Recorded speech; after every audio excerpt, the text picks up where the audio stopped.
अगर पार्टनर के मन से फीलिंग खत्म हो गई है तो क्या करना चाहिए।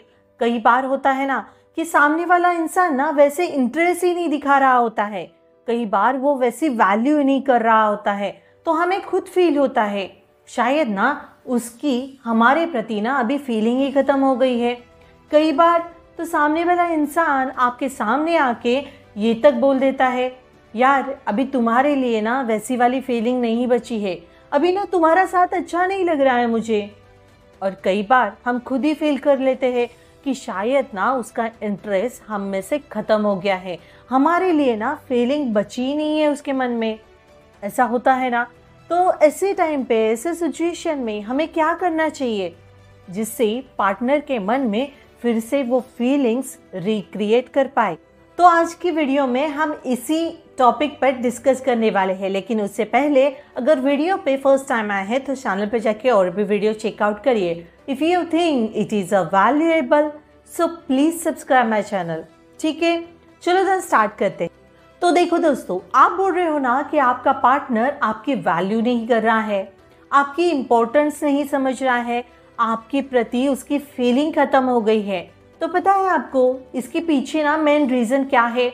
इसके पीछे मेन रीज़न है आपका अपना खुद का बिहेवियर।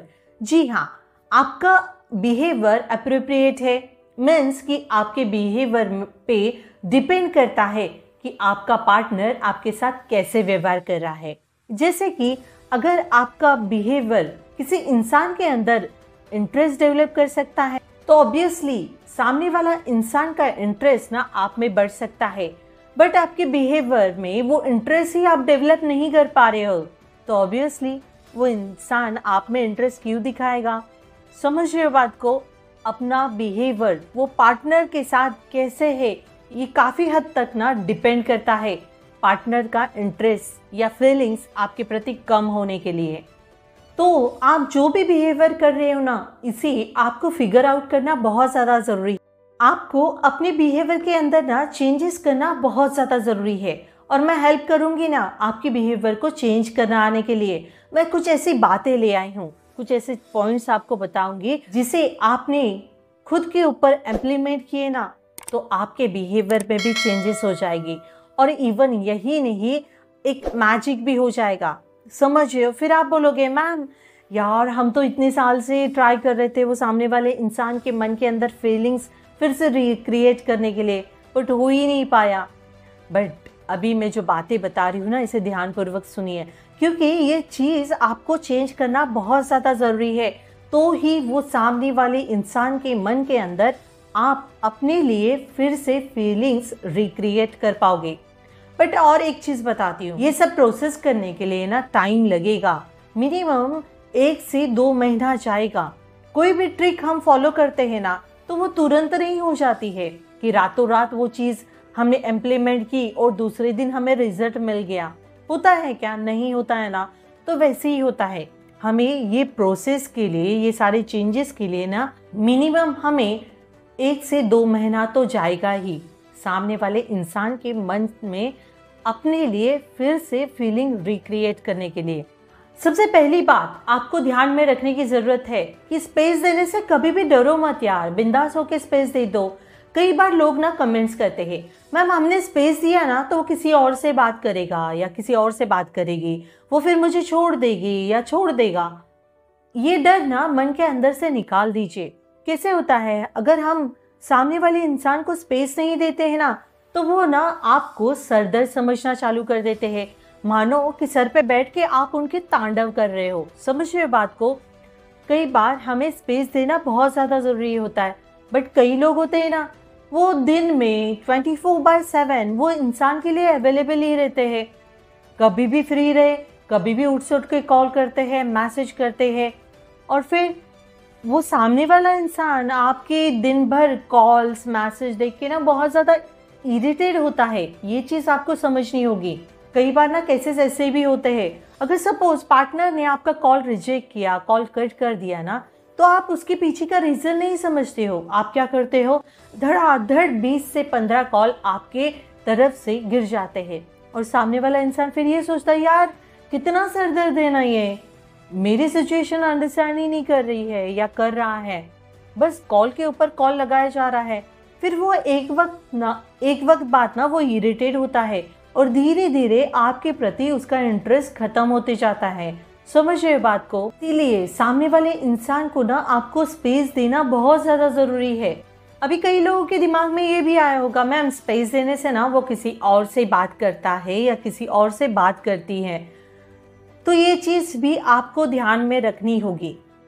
तो देखो दोस्तों, ऐसे मन में डर आ रहा है ना कि आपके स्पेस देने से वो किसी और का हो जाएगा, तो ये भी चीज़ उतनी ही श्योर है कि अगर वो आपके स्पेस देने से किसी और का हो रहा है तो ये भी बात उतनी ही सच है, एक दिन वो किसी और के पास चला ही जाएगा। जितना ज़्यादा आप उसे इरिटेट करोगे उतना जल्दी ही वो आपसे दूर हो जाएगा, ये भी चीज़ उतनी ही श्योर है।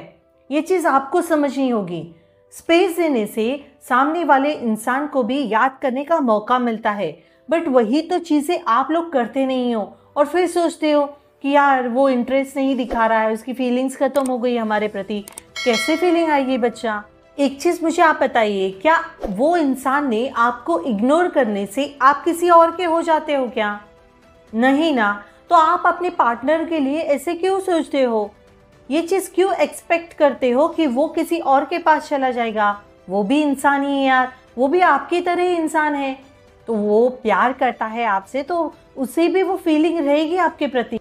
आपके पीछे भागने से, एक्स्ट्रा एफर्ट्स डालने से वो फीलिंग्स उसके अंदर क्रिएट नहीं कर पाओगे। समझ रहे हो? एक हद तक ही पीछे भागना ज़रूरी है।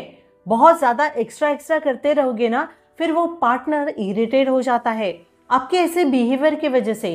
इसलिए ये बिहेवियर जो है ना आपके पीछे भागने का, वो बंद कर दीजिए। पार्टनर को स्पेस देने से डरिए मत बच्चा, और उन्हें भी याद करने का मौका दो। हमेशा 24/7 उनके लिए अवेलेबल मत रहो। आप मुझे बताइए, आप अपने पार्टनर के सामने 24 आवर्स बैठे हुए हैं तो वो क्या आपको मिस करेगा क्या? वो आपको याद करेगा क्या? आप तो 24 घंटा उनके सामने बैठे हुए, ऑब्वियसली आप चांस ही नहीं दोगे। दिन भर कॉल करते रहते हो, कॉल नहीं उठाया तो धड़ाधड़ मैसेज करते रहते हो, तो वो कैसे मिस करेगा आपको? कैसे उसका आपके प्रति इंटरेस्ट बढ़ेगा? थोड़ी सोचने की ज़रूरत है यहाँ पे आपको। इसलिए अपनी अवेलेबिलिटी भी आपको कम रखनी ज़रूरी है। उसे भी सामने से मौका दीजिए मिस करने का, तो ही इंटरेस्ट बढ़ सकता है। बाकी स्पेस देने से डरिए मत, ओके? अभी दूसरी बात की ओर बढ़ते हैं कि पार्टनर को ना समझाना छोड़ दो बच्चा। कि कई बार होता है लोग ना रिलेशनशिप में पार्टनर को रियलाइज़ करवाते हैं कि यार मैं तुमसे ना कितना प्यार करता हूँ, तुम्हारी कितनी केयर करता हूँ, तुम्हें जो चाहिए ना वो लाके दे देता हूँ या लाके दे देती हूँ। यार मैं तुमसे कितना प्यार करती हूँ, तुम्हारी कितनी केयर करती हूँ, तभी भी तुम क्यों नहीं वैसा इंटरेस्ट दिखा पा रहे हो? वैसा जैसे मैं प्यार कर रही हूँ या कर रहा हूँ वैसा तुम क्यों नहीं कर रहे हो? तुम क्यों नहीं इंटरेस्ट दिखा रहे हो? दिखाओ, प्यार दिखाओ ना मेरे लिए। इसे समझाना छोड़ दो यार। किस हिसाब से उसने प्यार करना चाहिए उसे समझाने की ज़रूरत नहीं है बच्चा, क्योंकि वो छोटा बच्चा तो नहीं है ना कि उसे समझाना पड़ेगा कि आप ये रिलेशनशिप को लेकर कितने एफर्ट्स डाल रहे हो, कितना प्यार कर रहे हो, कितनी केयर कर रहे हो। ये समझाने की ज़रूरत है क्या? मैच्योर है वो भी बंदा या बंदी, तो उसे समझाने की कोशिश मत करो। किसी इंसान को हम समझाने जाते हैं ना तो सामने वाला इंसान ना बहुत ज़्यादा इरिटेट फील करता है। उसे ऐसे लगता है यार कितना सरदर्द है ना, हमेशा ही मैं ये करता हूँ, मैं कितनी केयर करती हूँ, मैं कितना प्यार करता हूँ, तुम्हारे लिए मरे जा रहा हूँ, तो तुम वैसा इंटरेस्ट क्यों नहीं दिखा रहे हो? बार बार ये ऐसे पूछ के समझा के आप वो इंसान को इरिटेट करते हो। समझ रहे हो बात को? तो ऐसा समझाना छोड़ दो, बंद कर दो। ज़रूरी नहीं है एक रिलेशनशिप में हो के आपको किसी को अपना प्यार समझाने की ज़रूरत पड़े। समझ रहे हो बात को? कई लोग ना ऐसे समझते हैं, ऐसे समझाने से, ऐसे पूछने से, ऐसे बताने से ना पार्टनर का इंटरेस्ट आपके प्रति बढ़ जाएगा। पॉसिबल ही नहीं है बेटा। इससे सिर्फ और सिर्फ पार्टनर इरिटेट होता है। आपके ऐसे सोचने से पार्टनर ना कभी भी आप में इंटरेस्ट नहीं दिखाएगा। इससे उल्टा हो जाएगा कि पार्टनर का इंटरेस्ट ना आप में से कम होते जाएगा। समझ रहे हो? तो ये चीज़ आज से ही बंद कर दो। पार्टनर को समझाना कि आप कितना प्यार करते हो, उनकी कितनी केयर करते हो, ये सारी चीज़ें ना समझाना छोड़ दीजिए। वो भी मैच्योर इंसान है। समझ गए बात? अभी तीसरी चीज़, create your own life means आपको अपनी ज़िंदगी के ऊपर काम करने की बहुत ज़्यादा ज़रूरत है। आपको खुद पे काम करने की बहुत ज़्यादा ज़रूरत है। अपने आप को वैल्यूएबल बनाओ। इमोशनली, फिजिकली, मेंटली, फाइनेंशियली खुद को अपग्रेड करने की कोशिश करो। समझ रहे हो? अपनी लाइफ में आपको विजन बनाने बहुत ज़्यादा ज़रूरी है। आपको खुद को वर्थ इट बनना बहुत ज़्यादा ज़रूरी है। अपने स्किल्स पे काम करना बहुत ज़्यादा ज़रूरी है। आपको अपने आप को एक्सप्लोर करना बहुत ज़्यादा ज़रूरी है। उसके लिए आपको कांटेक्ट बढ़ाने की ज़रूरत है। एक ही इंसान को पूरी दुनिया बना के मत बैठो यार। I know he is important in your life. अपनी दुनिया में ऐसे पार्ट्स होना बहुत ज़्यादा ज़रूरी है कि आपका विजन, आपका नेटवर्क, आपके फ्रेंड्स, फैमिली, ये सारी चीज़ें होना ना आपके लाइफ में बहुत ज़्यादा ज़रूरी है। तो ही आप खुद को इंटरेस्टिंग बना पाओगे। समझ रहे हो बात को? नहीं तो जो इंसान के पास विजन नहीं होता है, अपने लाइफ में कुछ करने के लिए होता नहीं है ना, तो फिर वो वेला या वेले बैठे रहे। जब आप खुद को अपग्रेड करते हो, खुद को फाइनेंशियली स्ट्रांग करते हो, इंटरेस्टिंग पर्सनालिटी बनाते हो, तो ज़्यादा से ज़्यादा लोग ना आपसे कनेक्ट होना चाहते हैं, आपसे बात करना चाहते हैं, आपसे जुड़ना चाहते हैं। समझ रहे हो बात को? इसलिए ना हमेशा अपने ऊपर आपको काम करने की ज़रूरत है। खुद को इंटरेस्टिंग बनाने की ज़रूरत है। जो इंसान खुद के ऊपर काम नहीं करता है, खुद को इंटरेस्टिंग नहीं बनाता है ना, तो ऑब्वियसली बहुत सारे लोग ना उनमें बिल्कुल भी इंटरेस्ट नहीं लेते हैं। समझ रहे हो बात को? तो ये चीज़ आपको ध्यान में रखने की बहुत ज़्यादा ज़रूरत है। आपको अपने ऊपर ध्यान देने की बहुत ज़्यादा ज़रूरत है। अपने ऊपर काम करने की बहुत ज़्यादा ज़रूरत है। समझ रहे हो बात को? होप सो मैंने ये 3 जो चीज़ें आपको बताई है ना, ये ना आपको अच्छी तरीके से समझ में आई होगी। समझ में आई है तो आज से ही अपने बिहेवियर पे इम्प्लीमेंट कीजिए, अपने ऊपर इम्प्लीमेंट कीजिए। ठीक है? और वीडियो अच्छी लगी तो लाइक ज़रूर कीजिए। उससे पहले अगर वीडियो पे फर्स्ट टाइम आए हैं तो चैनल पे जाके और भी वीडियो चेकआउट करिए। If you think it is valuable so please subscribe my channel. और हाँ, अगर आपको कुछ भी प्रॉब्लम है तो प्लीज़ कमेंट्स करिए। ठीक है? उससे पहले अपने फ्रेंड्स के साथ शेयर करना मत भूलिए, क्योंकि आपके शेयर करने से किसी की लाइफ चेंज होती है, किसी को हेल्प होती है, तो आपको हेल्प करनी चाहिए ना। तो हेल्प करा करो यार, अपने फ्रेंड्स को भी वीडियो शेयर करा करो, उनको भी अपने लाइफ में आगे बढ़ने दो। और आपके वीडियो शेयर करने से किसी को मोटिवेशन मिलता है, गाइडेंस मिलता है, तो आपको शेयर करना चाहिए ना। तो शेयर करा करो यार। ठीक है? चलो यार, मिलते हैं नेक्स्ट वीडियो में। Bye bye, take care, thanks for watching.